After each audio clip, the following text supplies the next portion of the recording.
നമ്മളേ കുറച്ച് നാൾക്ക് മുന്നേ ഒരു പാർട്ട് 1 വീഡിയോ ചെയ്തില്ലേ? അതിന്റെ പാർട്ട് 2 ചെയ്യാന്ന് പറഞ്ഞിട്ട് മറന്നു പോയിട്ട് ആ പാർട്ട് 2 ചെയ്യാനായിട്ട് മറന്നു പോണതല്ല, സത്യത്തില് ടൈം കിട്ടാറില്ല. നമ്മുടെ ഒരു ഷെഡ്യൂൾ എങ്ങനെയാന്ന് വെച്ചാൽ രാവിലെ എഴുന്നേൽക്കുക, ജിമ്മിൽ എന്തെങ്കിലും പോകാനുണ്ടെങ്കിൽ പോവുക, അത് കഴിഞ്ഞ് വീട്ടിൽ വരാൻ റെഡി ആവുക, നേരെ ഷോപ്പിലേക്ക് പോവുക. ഷോപ്പിൽ പോയാൽ ഇപ്പോൾ ഓൺലൈൻ ചെയ്യുമ്പോഴുള്ള പ്രശ്നം എന്താണെന്ന് വെച്ച് കഴിഞ്ഞാൽ അതിരാവിലെ തന്നെ വീഡിയോസ് എടുത്ത് വെക്കണം. ഇപ്പോൾ ഡെയിലി ഒരു 3-4 വീഡിയോ ആണ് ഇടുന്നതെങ്കിലും അത് രാവിലെ ചെയ്യണം. അല്ലെങ്കിൽ എന്ന് വെച്ചാൽ കസ്റ്റമർ വന്നു കഴിഞ്ഞാൽ അവർക്ക് ബുദ്ധിമുട്ടുണ്ടാകാൻ പറ്റില്ല. പിന്നെ എനിക്കെന്ന് വെച്ചാൽ നല്ല നല്ല ഡയലോഗുകളും നല്ല രസകരമായ തമാശകളൊക്കെ വരണമെങ്കിൽ അത് ഞങ്ങളൊരു കയറ്റം കയറിക്കൊണ്ടിരിക്കുന്നതാണ്. പഴയ പോലെ പുള്ളിങ്ങില്ല, വയസ്സായില്ലേ.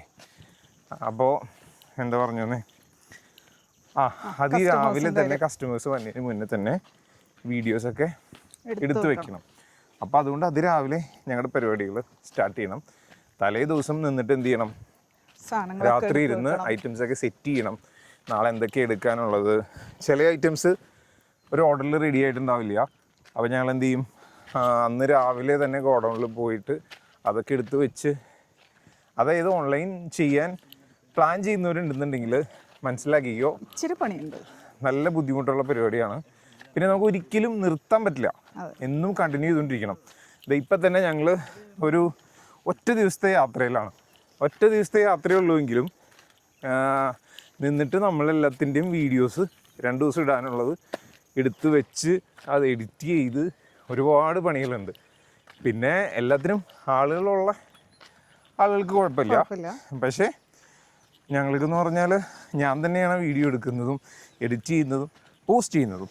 പക്ഷേ നമുക്ക് എന്താ പറയുക, ദൈവത്തിൻ്റെ ഒരു അനുഗ്രഹം കൊണ്ട് ഒരു ഓൺലൈനിൽ വർക്ക് ചെയ്യാനായിട്ടൊരു 7 പേരോളം ഉണ്ട്. അതായത് മെസ്സേജ് ചെയ്യാനും വെബ്സൈറ്റിൽ ആഡ് ചെയ്യാനും ഓർഡേഴ്സ് എടുത്തു വയ്ക്കാനും ഒക്കെ എത്തിനും ആളുണ്ട്. പക്ഷേ വീഡിയോ എടുക്കാനും കുറച്ച് നേരം പറഞ്ഞേ ഞാനിത് കയറി വന്നിട്ടേ ആവശ്യമേ.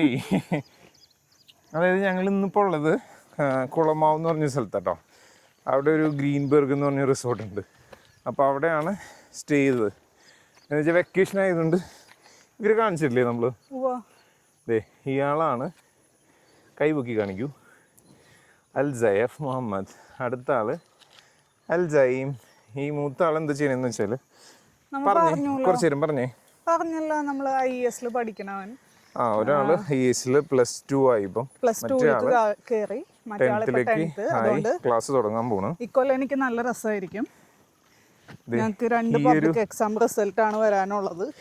അതെ, സിംനോക്ക് എല്ലാം കൂടെ നല്ല രസമാണ്. ഓൺലൈൻ വീഡിയോസ്, കുട്ടികളുടെ എക്സാം, ഒരാൾ +2 ഒരാൾ 10th. സൂപ്പറായിരിക്കും. ഈ ഒരു സ്ഥലത്ത് ഒരു കുട്ടി ട്രക്കിങ്ങിനാണ് ഇപ്പം ഞങ്ങൾ പോയിക്കൊണ്ടിരിക്കുന്നത്. പിന്നെ വേറെന്താ, അപ്പോൾ അങ്ങനെ ഈ ബിസിനസ്സിനെ പറ്റി പറയുകയാണെങ്കിൽ അന്ന് പറഞ്ഞോ നമ്മളതൊക്കെ, ബിസിനസ്സിനെ പറ്റി നമ്മൾ പറഞ്ഞായിരുന്നോ? ബിസിനസ്സിനെ പറ്റി അതായത് എൻ്റെ ഫാദറായിട്ട് തുടങ്ങിയ ബിസിനസ്സാണ്. പിന്നെ അങ്ങനെ കുറേ നാൾ ഇപ്പം എനിക്കും വേറെ ബിസിനസ്സും പരിപാടികളൊക്കെ ഉണ്ടായിരുന്നു. പക്ഷെ ഇപ്പം എല്ലാ പരിപാടികളും അവസാനിപ്പിച്ചിട്ട് ഷോപ്പിൽ തന്നെ ഉണ്ട്. കാരണം ഹോൾസെയിലൊക്കെ മുന്നേ ചെയ്തുകൊണ്ടിരുന്നത്. അത് സ്വന്തമായിട്ടൊരു ബ്രാൻഡ് തുടങ്ങാമെന്നൊക്കെ ഉള്ളത് എല്ലാവരുടെയും ഭയങ്കര വലിയ ആഗ്രഹമായിരിക്കില്ലേ. അങ്ങനെ തുടങ്ങിയതാണ്.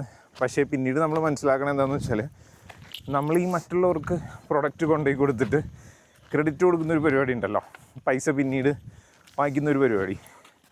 അത് ആരെങ്കിലും തുടങ്ങാൻ പ്ലാൻ ചെയ്യുന്നുണ്ടെങ്കിൽ ഒരിക്കലും അത് ചെയ്യരുത്. റെഡി പേയ്മെൻ്റ് അല്ലാത്ത എല്ലാ പരിപാടികളും ഇപ്പോഴത്തെ മാർക്കറ്റിൽ ഭയങ്കര റിസ്ക്കാണ്. പ്രൊഡക്റ്റ് വിൽക്കുമ്പോൾ തന്നെ പേയ്മെൻറ്റ് കിട്ടുകയാണെങ്കിൽ ഓക്കെ, അല്ലാത്തതൊക്കെ ഭയങ്കര റിസ്ക് ആയിട്ടുള്ള പരിപാടിയാണ്. അങ്ങനെ നടന്ന് മതിയായി.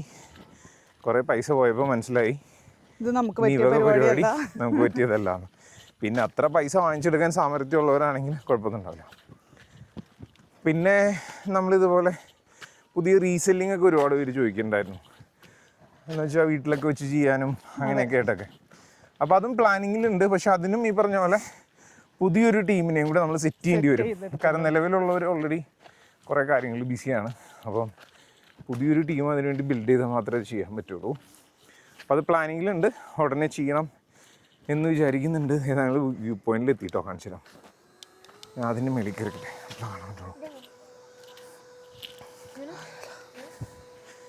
എനിക്ക് ഇതേ ഇച്ചിരി നീങ്ങിടാ.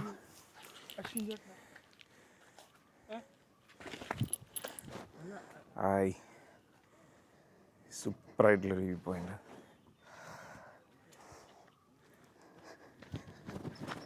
എങ്ങനെയുണ്ട്? കൊള്ളാം അല്ലേ? ഓ നല്ല രസമുണ്ട്. രസമുണ്ടല്ലേ?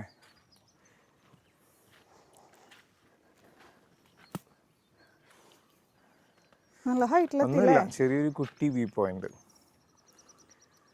അവിടെ ഒരു കല്ലൊക്കെ ഇട്ടിട്ടുണ്ട്. പിന്നെ എന്താ പറയാ, ബാക്കി വിശേഷങ്ങള് പിന്നെ ഇടയ്ക്ക് ഇതേപോലെ ഒരു വീഡിയോ ആയിട്ട് വരാം. സത്യത്തില് ഭയങ്കര ഇഷ്ടമുണ്ട് അങ്ങനെ വ്ളോഗൊക്കെ ചെയ്യാനായിട്ട്. പക്ഷെ ടൈം ഒരു പീസ് ഓഫ് മൈൻഡ് ഇല്ലാത്ത ലൈഫ് സ്റ്റൈലാണ്. വ്ളോഗൊക്കെ ചെയ്യണവർക്ക് അറിയാൻ പറ്റും ശരിക്കും. നമ്മളെവിടെ പോയി കഴിഞ്ഞാലും നമ്മളറിയാനായിട്ട് കുറച്ച് പേരൊക്കെ ഉണ്ടാവും.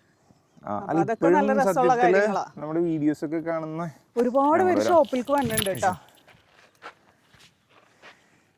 പിന്നെ ഇപ്പോഴും സത്യത്തില് ഒരുപാട് പേര് ഇങ്ങനെ ഷോപ്പിലൊക്കെ വരുമ്പോഴും നമ്മളെ വന്ന് കാണാറുണ്ട്, സംസാരിക്കാറുണ്ട്. അവരും പറയാറുണ്ട് എപ്പോഴും ഇങ്ങനെ വീഡിയോസ് ഒക്കെ കാണുന്നുണ്ട്, ഒരു ഫാമിലി മെമ്പറിന്റെ ഫീലിംഗ് ആണെന്നൊക്കെ അല്ലേ? ഇനി മുതൽ നമുക്ക് അതൊക്കെ ഒരു സത്യത്തിൽ കസ്റ്റമേഴ്സ് ആയിട്ടുള്ള ഇന്ററാക്ഷൻ ഷോപ്പിൽ വീഡിയോ എടുക്കണം എന്നൊക്കെ വിചാരിക്കാറുണ്ട്. പക്ഷേ തിരക്ക് കുറവുള്ള സമയങ്ങളിൽ ചിലപ്പം വേറെ എന്തെങ്കിലും ബിസി ആയിരിക്കും, അല്ലാതെ ചിലപ്പോൾ തിരക്കുമായിരിക്കും. അപ്പോൾ ഇതേപോലെ പുതിയ വീഡിയോസ് ആയിട്ട് വരാം. ഒത്തിരി ലെങ്തി ആക്കുന്നില്ല. ഇതുപോലുള്ള വീഡിയോസ് ഇനി നിങ്ങൾക്ക് കാണാൻ ഇഷ്ടമുണ്ടെങ്കിൽ നിങ്ങൾ കമൻറ്റ് ചെയ്യുക. ഇനി മേലെ ചെയ്യരുതെങ്കിലും കമൻറ്റ് ചെയ്യുക. അപ്പോൾ ബൈ.